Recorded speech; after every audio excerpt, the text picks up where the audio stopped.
Assalamu alaikum and welcome to this week's edition of Sisters Corner, the topical show where we talk about things of relevance to Muslim women, all women, and actually anybody who cares about the society that they live in.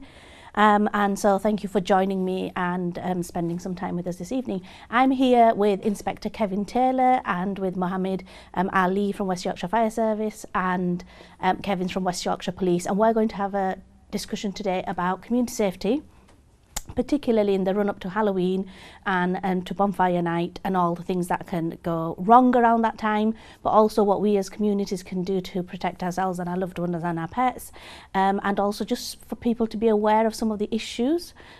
So if you would like to talk to us, please, you can ring up and there'll be a number at the bottom, and a colleague can take your questions, if that's okay. And otherwise, we'll also give reference to websites where you can get further information at the end.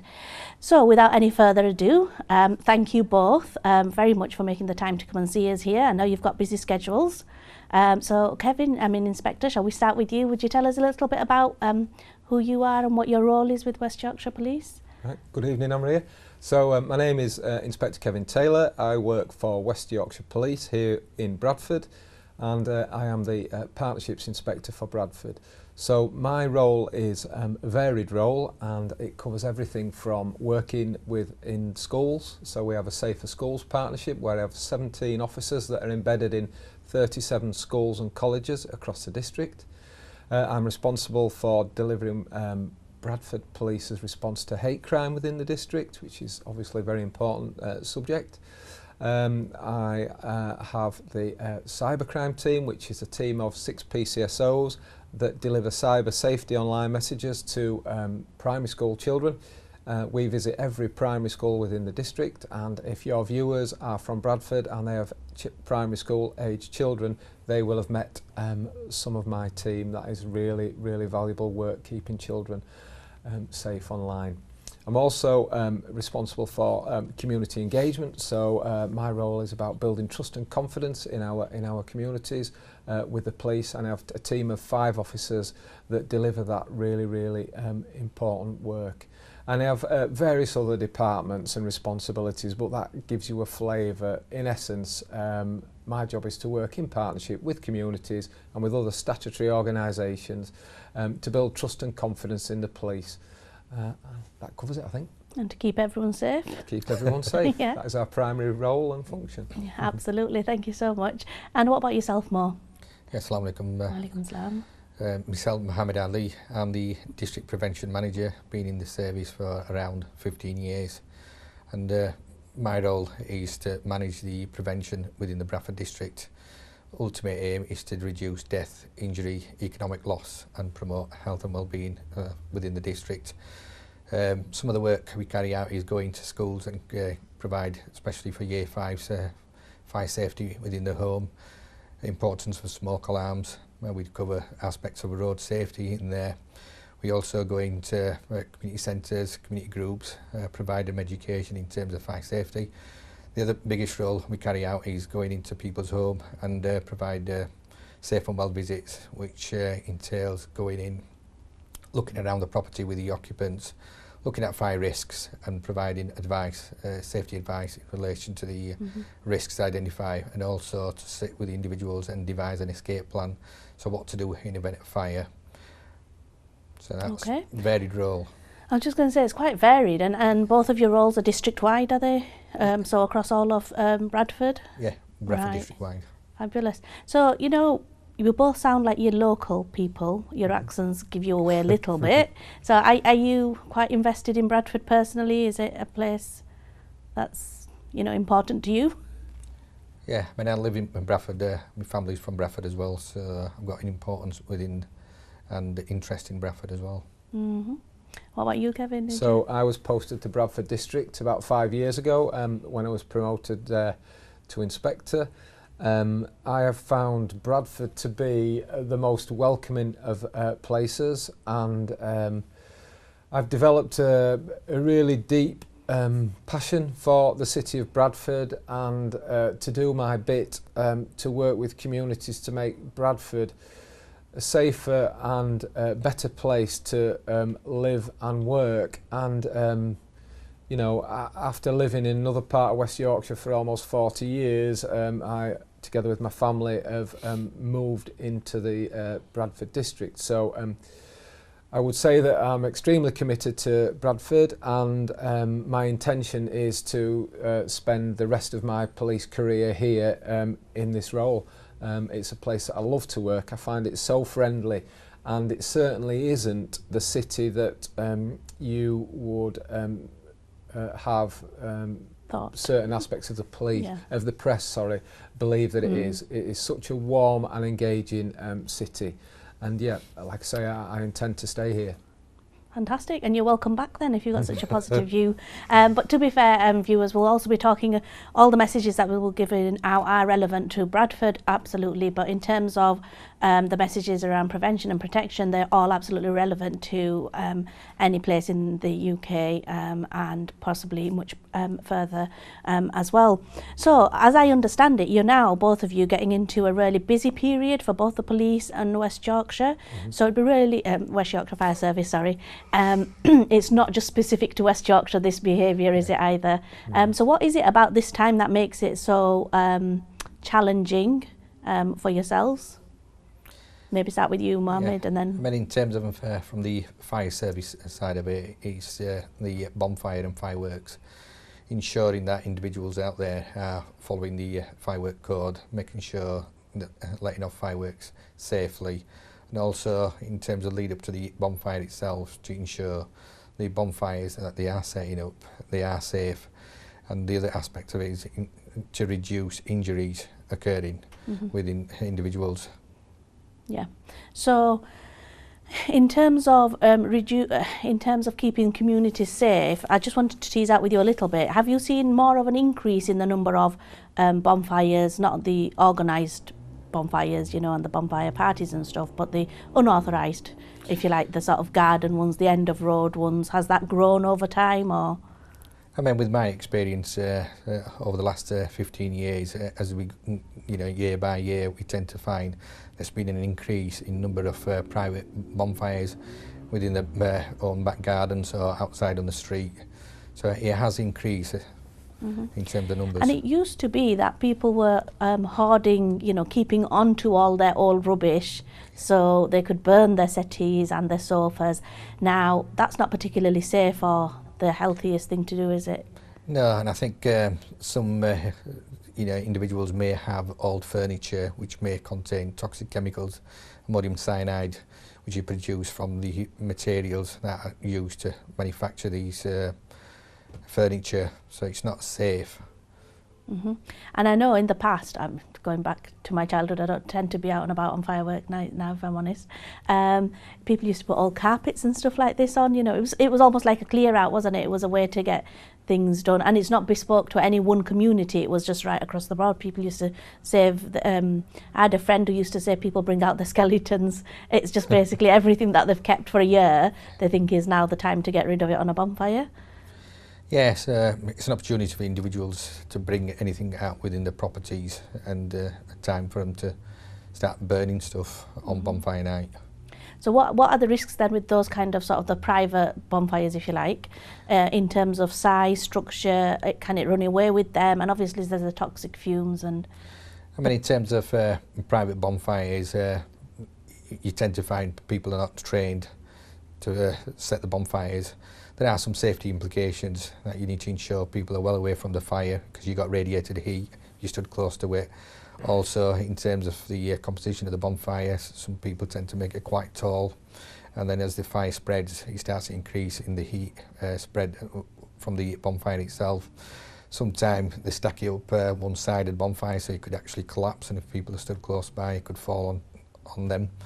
The other element you tend to get is the materials that they throw within the bonfire itself. I mean, in my experience, I've seen people throw in aerosol cans, you know, hairsprays and stuff, which will explode if you've got a naked flame within the fire itself. Okay, that all sounds rather dangerous. I mean, I suppose the other thing is here, if people are doing it as a way to get rid of rubbish, there are other free options to do that. So, you know, in Bradford and all local authority areas, there are safe household waste sites that people can take their rubbish to. They can for a small fee, you can ring up your local council and ask them to collect bulk refuse. In some authorities it may be free. It used to be in Bradford, it isn't any longer. But the point is you don't have to burn it anymore. There's lots of options, and Bradford has a couple of household waste recycling sites, which I've used personally, and they're really easy to use, really friendly staff. If you need a bit of a hand, just look it up on the council website, and I would personally urge people to do that, because you also can't put your washing out around that time because someone's always got a fire going and you get your home your smoky clothes. And then also if you've got pets and animals in the area as well, it makes it, especially in residential areas, that's another layer of complication for them, because they function, like cats for example, function a lot on smell, and then obviously noises really spook them as well. So I'm going to come back to fireworks in a bit, but Kevin, I mean, I'm not saying Mohammed sounding like a party pooper, because I don't think that's your intention. But is that the intention, that we want people to not have a good time around Bonfire? Firstly, what I would say is within West Yorkshire, but particularly in the Bradford district where I work, there's a really strong partnership working arrangement in place to deal with the bonfire period. So my friend and colleague Mohammed, friends and colleagues from the local authority, and then from various community groups and the ambulance service, all the different people that have a stake in Bradford come together to try and make the bonfire period a happy and safe celebration over that weekend, and that is our primary function. We want people to have a really fun time, particularly our young people, our children. It's a time for them, it's a magical time for them, and that's the way we would like it to be. So certainly no, we don't want to be party poopers, to use your phrase. Our responsibility is about keeping people safe over that weekend and facilitating a safe and enjoyable bonfire period. That is how the district partnership would like the weekend to be. And I mean, and that makes perfect sense, doesn't it? Because whether it's Halloween, so if you do go trick-or-treating or you take your little ones there, or you do go to an organised bonfire, or if unfortunately you do end up having a private one, either way, that fun is suddenly over if you have to end up at accident and emergency with an injury, or heaven forbid if it's even worse and it's it's a really serious injury. So it's not worth it really in the long run, is it? So you just touched on there about partnership working. So, and you mentioned all the people that you're trying to work with. So what kind of things are you doing to maybe raise awareness of safety around this time? So there has been a phenomenal amount of partnership work done this year, and it's something I'm really proud of. And that has taken many different forms. So for example, West Yorkshire Police, in conjunction with our friends and colleagues in the Fire and Rescue Service, have developed a presentation for our schools. Literally we have presented to thousands of school children within the Bradford district, and that's a message about how to stay safe over the bonfire period, but also it's a message where we trying to deter some of the low-level antisocial behaviour and criminality that can take place sadly over this bonfire period. And West Yorkshire Police have additional resources working over that period, and we will take action against those that may feel the need to commit criminal acts or antisocial behaviour over that time. So getting that strong message to our young people via the schools is really important. The other partnership work and the other things that we've done is engaging with our faith establishments. So that's across all faiths, across our gurdwaras, our mosques, our churches, our temples, the synagogue. So we have engaged with our faith leaders and with their various communities. And again, that is about getting a strong message out to communities in order to deter criminality and antisocial behaviour. Also via engagement, we have a strategic engagement officer, and it's relevant to your show within the district, PC Fiz Ahmed, who is our women's engagement officer. and she has done an enormous amount of work in relation to speaking to our women's groups, particularly groups of mothers, and just really increasing awareness around this agenda and encouraging mums to you know, to speak to their families, find out where their young people are, particularly over this period, challenge young people that may come home with fireworks, you know, and maybe taking them out with their friends rather than going to organised events. And the feedback from some of those ladies has been really positive, and actually some of those ladies have been really shocked at some of the behaviour that we've been able to talk to them about that's taken place over the bonfire period. We've also got a strategic engagement officer that deals with youth and young people, and that officer, PC Jazraya, who some of your viewers may know, is visiting, spending her time at the moment visiting our youth groups, talking to youth leaders, talking to groups of young people, and it's about actions and consequences really around this bonfire period. What we don't want is for people, young people in particular, to potentially ruin their life chances through a moment of madness over the bonfire period. So it's about that actions and consequences work. So what could happen, worst case scenario, if somebody threw a firework, a young lad or a girl threw a firework at somebody and it hit them on the leg, and the police were involved, potentially what's the implication for that young person who threw the firework? So the obvious initial implications are that you could seriously injure, maim, kill somebody by doing that, so it's inherently dangerous. But by throwing fireworks in the street, that constitutes a criminal offence, and if caught, could lead to arrest, could lead to conviction, and you know, a criminal conviction could then lead to fines. It could lead to obviously non-custodial sentences. It could lead to custodial sentences depending on the seriousness of the offence. But we absolutely do not want to criminalise our young people.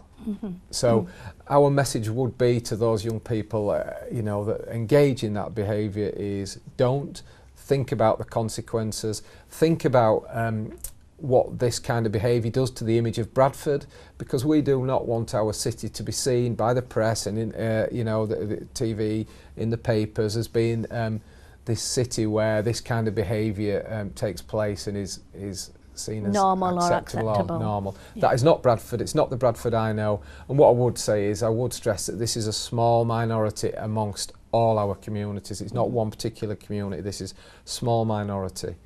So I suppose, you know, just to recap for our viewers and ourselves, is what we're saying is, yes, Halloween can be fun. There's views, if you're Muslim, whether you should be celebrating or not celebrating, but that's up to families to decide for themselves.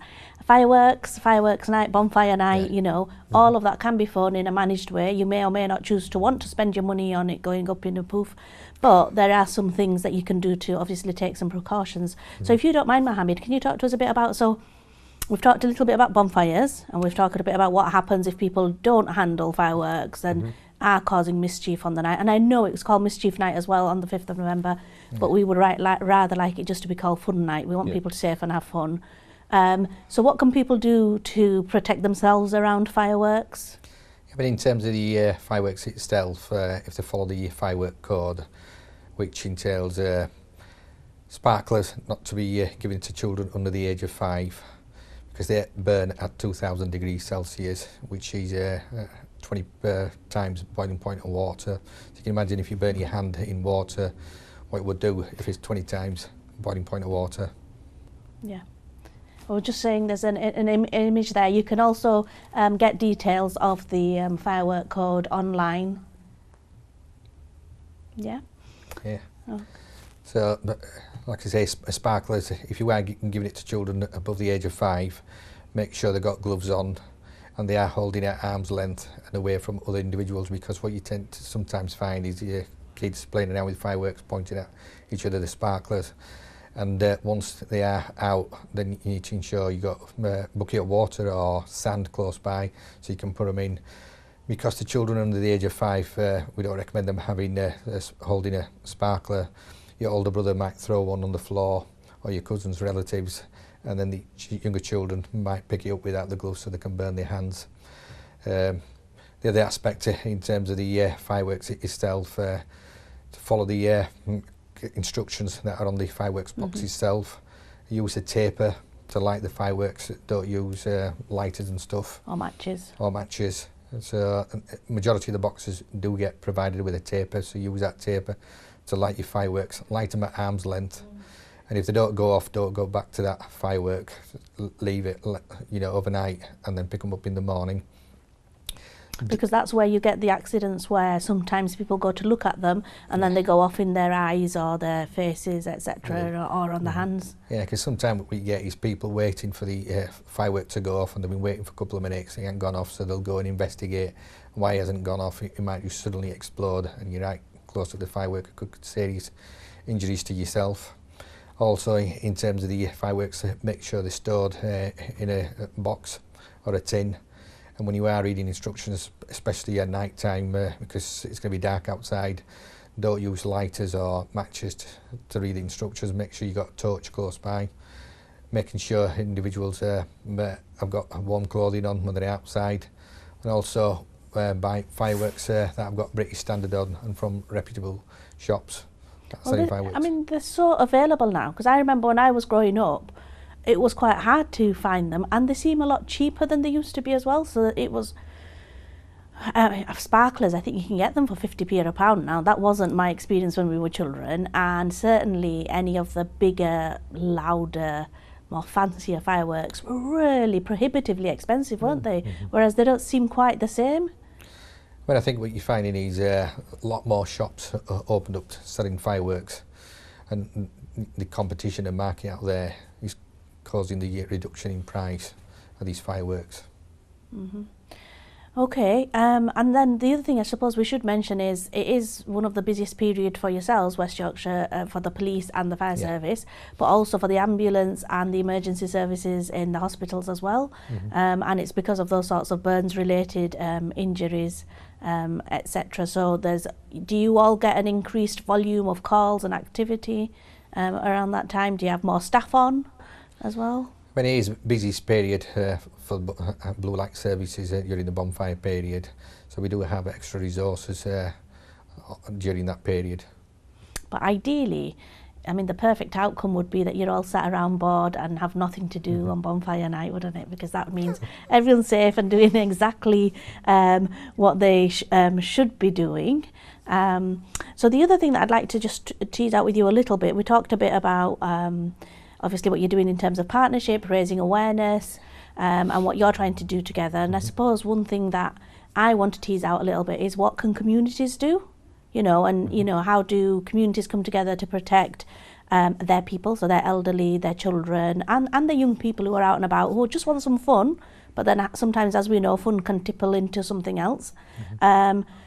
Properties, so sometimes fireworks get put through letterboxes, like you say, bonfires can get a bit unruly and out of hand, and then, a personal plea from me, because I have 4-legged friends, is what do we do to protect our pets? So what kind of advice would you give to communities, or what's your ask of communities? I mean, in terms of the community, what we want them to do is be safe on the night. I'd strongly recommend that they go to organised bonfires where people have been trained and they've got licence in place, they've got full training, and everything is risk assessments are carried out. So that would be a safer option if people could go to the organised bonfires. And if they are having their own bonfire, then they need to ensure that it's well away from properties, away from overhead cables, grass, trees and garage sheds and stuff. So it's well away from any properties. And also in terms of the material that they're going to put in the fire, to ensure that they don't put anything pure wood. Pure wood. Yeah, type. exactly. So we're going to come back after break and we'll pick up there with you, Kevin. Yes.